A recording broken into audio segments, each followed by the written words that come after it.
ಹಿರೇನಲ್ಲೂರಿನ ಮಲ್ಲಿಕಾರ್ಜುನ ಸ್ವಾಮಿ ದರ್ಶನ ಮಾಡ್ಕೊಂಡು ಇವಾಗ ಮುಂದಿನ ಹಳ್ಳಿಗೆ ಹೋಗ್ತಾ ಇದ್ವಿ. ಅಲ್ಲಿ ಸಿದ್ದೇಶ್ವರ ದೇವಸ್ಥಾನ ಇದೆ ಅಂತ ಹೇಳಿದ್ದಾರೆ. ಇವಾಗ ಎಷ್ಟು ಸುತ್ತಿದ್ರು ಕೂಡ ಟೈಮ್ ಆಗ್ತಾನೆ ಇಲ್ಲ. 4 ಗಂಟೆಗೆ ಟ್ರೈನ್ ಇರೋದು, 4 ಗಂಟೆವರೆಗೂ ಈಗ ಟೈಮ್ ಪಾಸ್ ಮಾಡಬೇಕು. ಎಲ್ಲ ಜಪ ಮಾಡ್ತಾ ಇದ್ದಾರೆ, ನಿದ್ದೆ ಮಾಡ್ತಾ ಇದ್ದಾರೆ.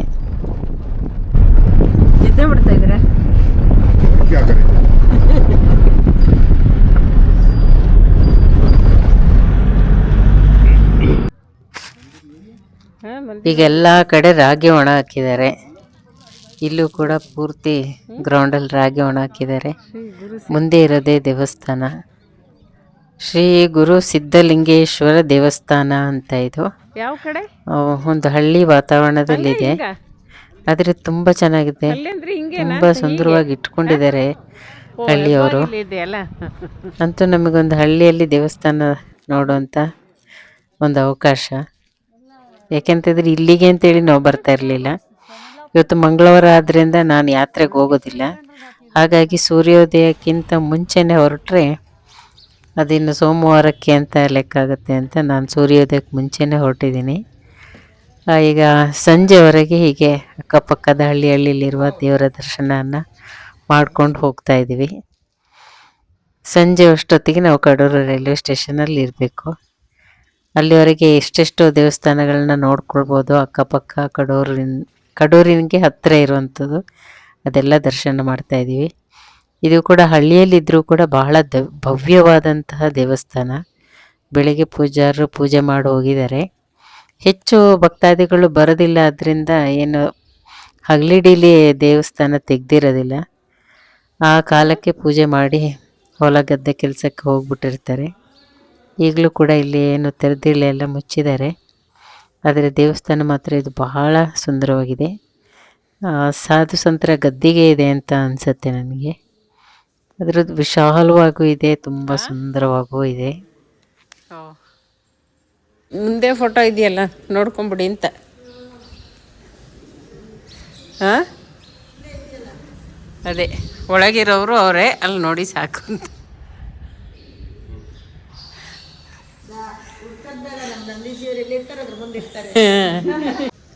ಏನು ಕತೆ ಹೇಳ್ತಾ ಇದ್ರಿ ಇಲ್ಲಿದು?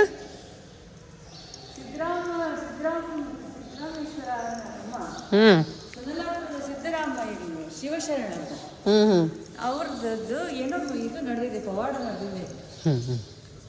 ಅಲ್ಲ ಮುಂದೆ ಇದರಲ್ಲಿದೆ ನೋಡಿ, ಮಗು ಏನು ಹಿಡ್ಕೊಳ್ತಾ ಇದ್ದಾರೆ.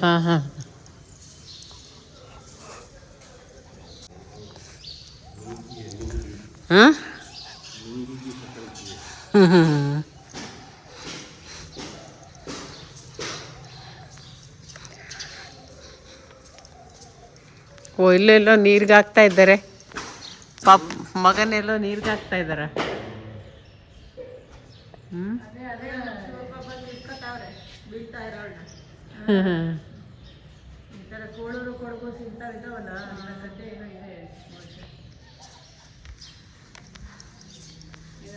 ಹಾಂ,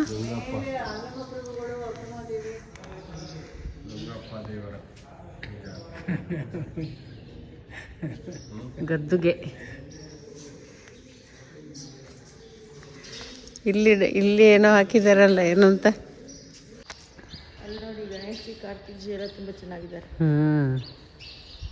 ಬಣ್ಣ ಬಣ್ಣ. ಈ ದೇವಸ್ಥಾನದ ಗೋಪುರ ತುಂಬ ಕಲಾತ್ಮಕವಾಗಿದೆ. ಜೊತೆಗೆ ಸಾಧು ಸಂತರ ಪವಾಡಗಳನ್ನು ಕೂಡ ಇಲ್ಲಿ ಚಿತ್ರಿಸಿದ್ದಾರೆ.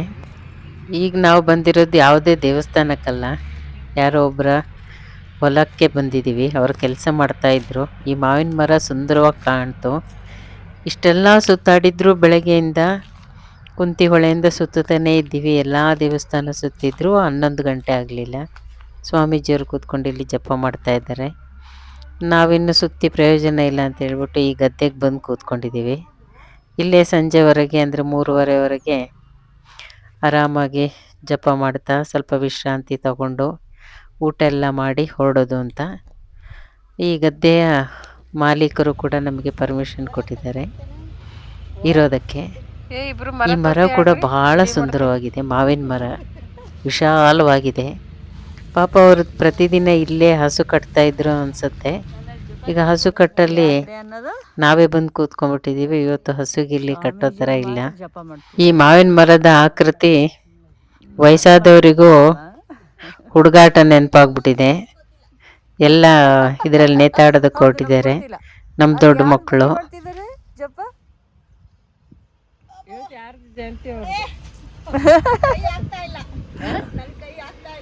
ಹೌದಾ, ಟ್ರಯಲ್ ಹೋಗಿ. ಈ ಮರದ ಕೊಂಬೆಗಳು ಎಷ್ಟು ಸುಂದರವಾಗಿದೆಯೋ, ಆ ನೀಲಿ ಆಕಾಶದ ಕೆಳಗೆ ಆ ತೆಂಗಿನ ಮರಗಳು, ಅದರ ಬಣ್ಣ ಕೂಡ ತುಂಬಾ ಸುಂದರವಾಗಿ ಕಾಣ್ತಾ ಇದೆ. ಒಂದು ಗಳಿಗೆ ಫ್ರೀಸ್ ಮಾಡಬೇಕು ಅನ್ನೋ ಥರ ಇದೆ ಇದು ಸೀನರಿ. ಗಟ್ಟಿ ಇದಕ್ಕೆ.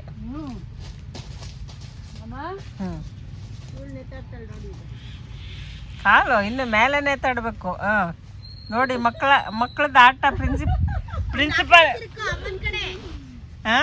ಅಲ್ಲ, ಮಕ್ಕಳು ಏನೇನು ಮಾಡ್ತವೆ ಎಲ್ಲ ಪ್ರಿನ್ಸಿಪಲ್ಗೆ ಪೋಸ್ಟ್ ಮಾಡ್ತೀನಿ ನಾನು. ನೋಡು ಮಕ್ಕಳಾಟ. ನಾವು ನಮ್ಮ ಜೊತೆ ಅಪ್ಪನ್ನು ಕರ್ಕೊಂಡು ಬರ್ತೀವಿ, ಅಮ್ಮನ್ನು ಕರ್ಕೊಂಡು ಮರಕೋತಿಯಾಗಿ ಆಡ್ತಾ ಇದ್ದಾವೆ. ಪ್ರಿನ್ಸಿಪಾಲಿಗೆ ಹಾಕಿ ಕಳಿಸ್ತೀನಿ ನಾನು. ಹೆಂಗಾಯ್ತು ಅಂದ್ರೆ ಮುರಿದೋಯ್ತು ಅನ್ಕೊಂಡು. ನೋಡಿ ಮರಕೋತಿ ಆಡಿ ಮಾಡ್ಕೊಂಡಿರೋದು ಕೈನ ಹೇಗೆ. ಅದಕ್ಕೆ ಹೇಳೋದು ಹುಡುಗಾಟ ಅಂತ. 55 ಹುಡುಗಾಟ ಕೈ ಮುಡ್ಕೊಳಕ್ಕೆ.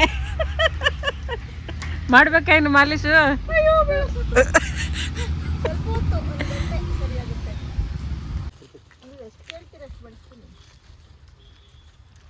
ವೆಂಕಟೇಶಣ್ಣ, ಹೇಗಿದೆ ಊಟ? ವೃಕ್ಷ ಭೋಜನ.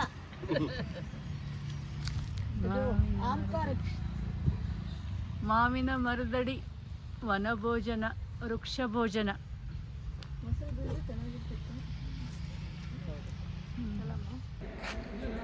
ಅಂತೂ ಅಲ್ಲಿ ಇಲ್ಲಿ ಸಮಯ ಕಳೆದು ದೇವರೆಲ್ಲ ದರ್ಶನ ಮಾಡಿಕೊಂಡು ಹೊಲಗದ್ದೆಯಲ್ಲಿ ಆರಾಮಾಗಿ ಕೂತು ಕಡೂರು ರೈಲ್ವೆ ಸ್ಟೇಷನಿಗೆ ಬಂದ್ವಿ. 5:15ಗೆ ತಿರುವಣ್ಣಾಮಲೈಗೆ ನಮಗೆ ಟ್ರೈನ್ ಇರೋದು. ಅದೇ ಟ್ರೈನಲ್ಲಿ ಬಾಂಬೆಯಿಂದ ಸುನೀಲ್ ಮತ್ತು ಗೌರವ್ ಬರ್ತಾ ಇದ್ದಾರೆ. ಅಂತೂ ನಾವು ಕಾರ್ತಿಕ ಮಾಸದ ಮಹಾದೀಪಕ್ಕೆ ಹೊರಟಿದ್ದೀವಿ. ಈಗ ನಾವು ತಿರುವಣ್ಣಾಮಲೈಯಲ್ಲಿದ್ದೀವಿ. ಬೆಟ್ಟದಲ್ಲಿ, ತಿರುವಣ್ಣಾಮಲೈ ಬೆಟ್ಟದಲ್ಲಿ ಮಹಾದೀಪ ಬೆಳಗಾಗಿದೆ. ಸಂಜೆ 6:20ಕ್ಕೆ ಬೆಳಗಿದ್ದಾರೆ. ಮೋಡ ಕವಿದ ವಾತಾವರಣ, ಮಳೆಯೂ ಕೂಡ ಜೋರಾಗಿ ಈಗ ಬರ್ತಾ ಇದೆ. ಪಟಾಕಿ ಕೂಡ ಸಿಡಿಸ್ತಾ ಇದ್ದಾರೆ. ನಾವು ಕೂಡ ಮಹಾಜ್ಯೋತಿಗೆ ಪೂಜೆ ಆರತಿ ಎಲ್ಲ ಮಾಡಿದ್ವಿ. ಎಲ್ಲ ಭಕ್ತರು ಕೂಡ ಬಂದು ಸೇರಿದ್ದಾರೆ. ಎಲ್ಲರೂ ಆರತಿ ಮಾಡ್ತಾ ಇದ್ದಾರೆ. ತಿರುವಣ್ಣಾಮಲೈದು ಎಲ್ಲ ವಿಡಿಯೋಗಳಾಗಲೇ ಅಪ್ಲೋಡ್ ಆಗಿದೆ, ಹಾಗಾಗಿ ಇದರಲ್ಲಿ ಸೇರಿಸಿಲ್ಲ. ಕೊನೆಗೂ ನಮ್ಮ ಕಾರ್ಯಕ್ರಮವನ್ನು ಮುಗಿಸಿ ಈಗ ತಿರುವಣ್ಣಾಮಲೈ ರೈಲ್ವೆ ಸ್ಟೇಷನಿಗೆ ಬಂದಿದ್ವಿ. ಜೋರಾಗಿ ಮಳೆ ಬರ್ತಾ ಇದೆ.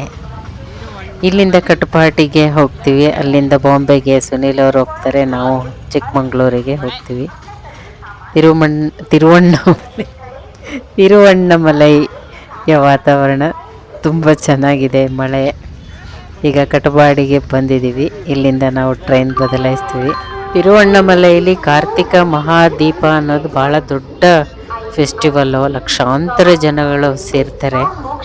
3 ವರ್ಷ ಆ ಮಹಾಜ್ಯೋತಿಯ ದರ್ಶನ ಮಾಡಬೇಕು ಅಂತ ನಾವು ಅಂದ್ಕೊಂಡಿದ್ವಿ. ಇವತ್ತಿಗೆ ನಮ್ಮದು 3 ವರ್ಷದ ದರ್ಶನದ ಅನುಷ್ಠಾನ ಭಗವಂತನ ಕೃಪೆಯಿಂದ ಪೂರ್ಣ ಆಗಿದೆ. ಹಾಗೆ ಮುಂದೆ ಹೋಗಬಾರ್ದು ಅಂತಲ್ಲ, ಆದರೆ 3 ವರ್ಷ ನಿರಂತರ ದರ್ಶನ ಮಾಡಬೇಕು ಅಂದ್ಕೊಂಡಿದ್ವಿ. ಹಾಗೆ ದರ್ಶನ ಮಾಡಿ ಈಗ ನಾವು ಮತ್ತೆ ನಮ್ಮ ಚಿಕ್ಕಮಂಗ್ಳೂರು ಕಡೆಗೆ ವಾಪಸ್ ಬರ್ತಾ ಇದ್ದೀವಿ. ಒಟ್ಟಿನಲ್ಲಿ ಯಾತ್ರೆ ಭಗವಂತನ ಸಾನ್ನಿಧ್ಯದಲ್ಲಿ ಸುಂದರವಾಗಿ ನೆರವೇರಿತು. ಜಯ ರಾಮಕೃಷ್ಣ.